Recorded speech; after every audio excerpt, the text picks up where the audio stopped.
All right, we discussed in the previous video the theory behind what determines whether new businesses enter or exit an industry. In practice, we would ask, well, what are the barriers to entry? Is there a moat? Lots of entrepreneurs get asked this.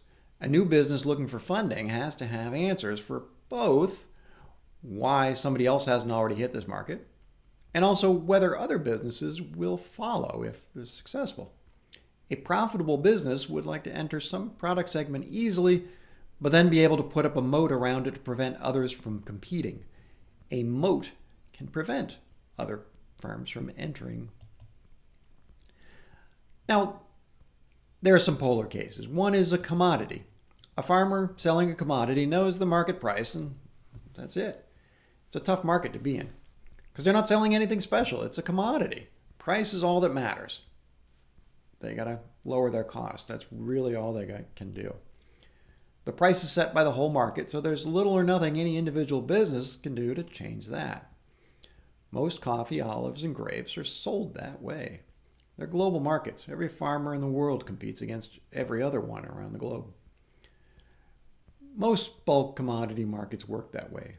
Business needs to hit some minimum standards, but they don't have any ability to negotiate a better price. Individual coffee grower knows the buyers go to the next village or the next state or a different country to get beans. Farmers want to differentiate their product to make a pitch for why their product is worth paying a bit more, but it's not easy. If it were easy, everybody would do it. Commodity prices, of course, change all the time. They go up and down by really large amounts. Many agricultural products have an annual cycle. It might take many months or sometimes years to grow that product. So the current supply reflects what farmers anticipated back when they planted, no matter what happens since then. If prices are high, then the farmers can sell their products for more money, which is good for them.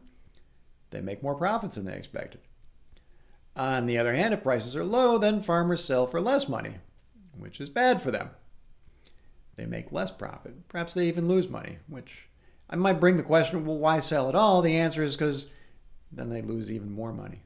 In the world, for all of us, sometimes the best we can do just isn't very good. Farmers selling at a loss are still maximizing profit, even if they're actually just minimizing their loss.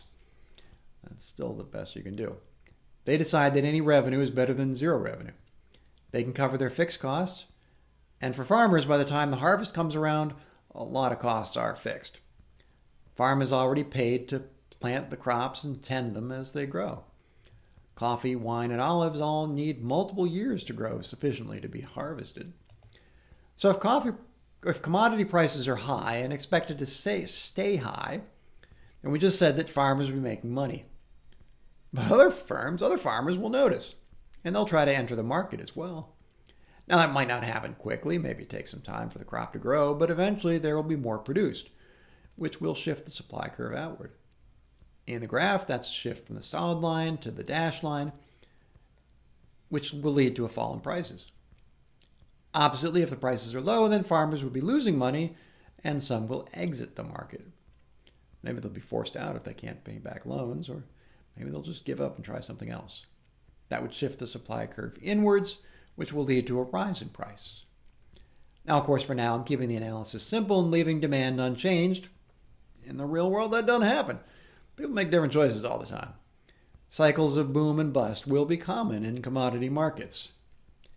If a business does not sell a commodity, but instead their product has some special quality, they have some amount of product differentiation, so people are willing to pay a bit more. Does that help? Some, not entirely. Mostly because that certain specialness is probably, in many cases, not really so special. I mean, think of a restaurant that opens in a new neighborhood. The first restaurant there does good business, and that leads others to open. Now, their menus aren't identical. Maybe they're really different. Maybe there's one particular good dish that's so good at just that one place. Every restaurant has some product differentiation, but they're ultimately competing for people to eat there. Right by campus, Amsterdam Avenue has a Chinese place, an Indian place, a pizza place. Those are different foods. But a student or staff will grab lunch at just one of them. If one shuts down, the others would make more money. So, differentiation is a help, but it's not all. For a business to make consistently high profits, they need a moat. That's the water around a castle. Back in medieval times, it was created to defend the castle. That picture shows it a lovely blue, but of course, back in the day, it was used, these places didn't have plumbing, so it wasn't exactly blue. But anyway, a moat was there to keep people out. The basic rule that we discuss: when firms are making good money, others will want to enter, means the only way for firms to keep on making good money is to stop other firms from entering. France, back in 1855, put together a list of the finest vineyards of the Grand Cru class. Ever since then, that's been quite a moat. In 1855, the City College of New York was only 8 years old, so it's been a while. Now, about 50 years ago, one of the Rothschild family got his vineyard bumped up in classification, but there have been almost no other changes. Now the Premier Grand Cru, the first ranked, sell for thousands of dollars per bottle. The Appellation d'Origine Control has created similar moats for other agricultural products. Champagne can only be called that if it's from the Champagne region of France, otherwise it's just sparkling wine. Other countries have similar rules. Now they're written from the perspective of protecting consumers, but obviously the motives are mixed.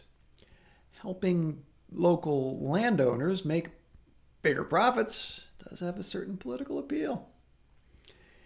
Now, fancy people might quarrel about whether the Premier Grand Cru are actually all that, but it's a lot of bragging in that statement. Just somebody has even tasted one of them. I can reassure you, as a public employee, my salary does not allow me to have ever had that pleasure of dropping a few $1,000s on a bottle. Now, those limitations are good for producers, but not obviously for consumers. Now, note finally that the climate has certainly changed a little bit since 1855.